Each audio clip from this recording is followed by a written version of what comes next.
Today's messy Titanic couple includes a bitter divorce, custody battle, fake identities, and an international search for these missing children. Most people know the story of Edmund and Michelle Navratil as the Titanic orphans, but very few talk about the relationship that put them on the ship in the first place.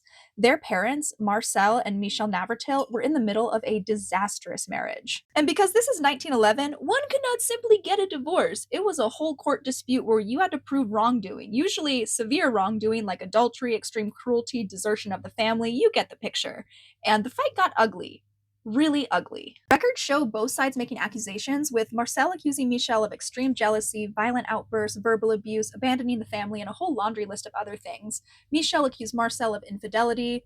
You get the picture. Eventually, a temporary agreement was made where the children would stay with relatives and the parents would get visitation rights as the dispute worked its way through the courts. That worked about as well as you'd expect. During Easter of 1912, Michel took the boys for a planned visit but never brought them back.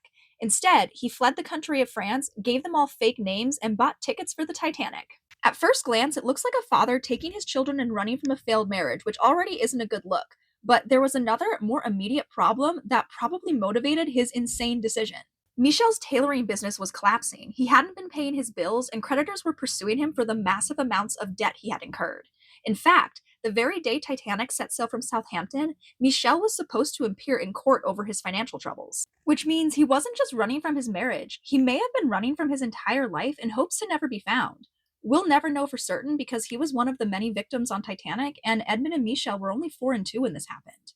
Marcel discovered where her boys were and what had happened when she saw photos of them printed internationally as the Titanic orphans. She got on the first ship to America to come and retrieve her babies.